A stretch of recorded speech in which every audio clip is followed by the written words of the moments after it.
आमचं रूप घेऊन सिद्धीला भेटायला जातोस आणि शिवा म्हणाला वही महाराज जातो की. आणि मग काय घडलं काय रात्रीच्या पहिल्या प्रहरास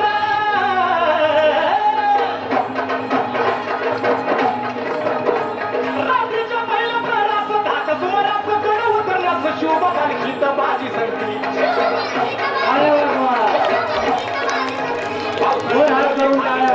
रात अंधारी मावळ चालती दुसऱ्या पालखीत शिवा काशीत मोठ्या रूपात झाला दादा.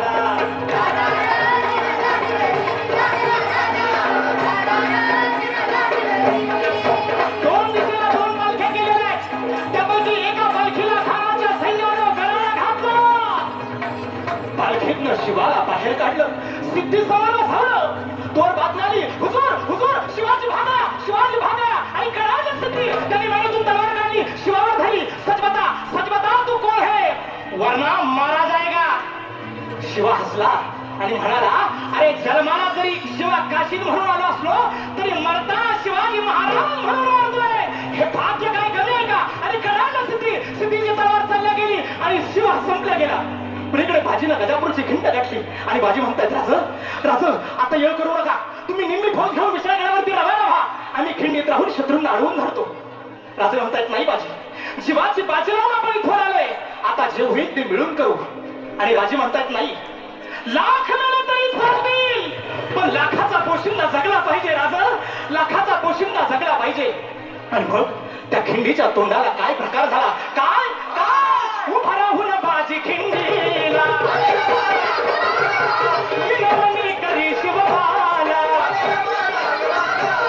तुम्ही सुखरूप इथं न जावा तो उडवावा द्यावं इशाऱ्याला.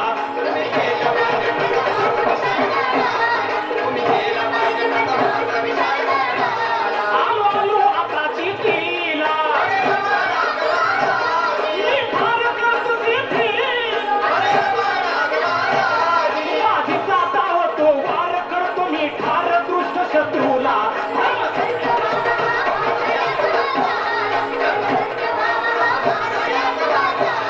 रक्ताने फिरसली बाजी थांबाया होई नाराजी.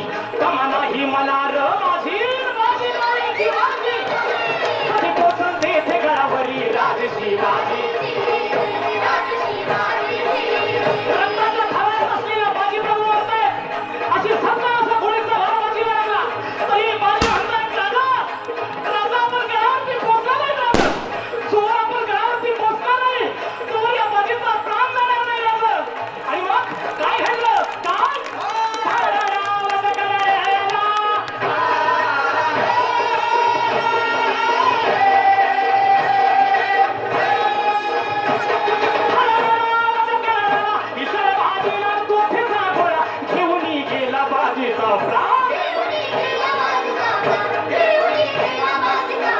तिला शब्दाची ठेवली बाजीने केली जीवाची राखी.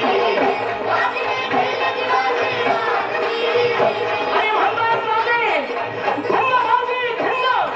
जर का या खिंडीतली माती पाण्यात टाकली तर रंग येईल बाजीच्या रक्ताचा. इथे सुगंध येईल बाजीच्या पराक्रमाचा.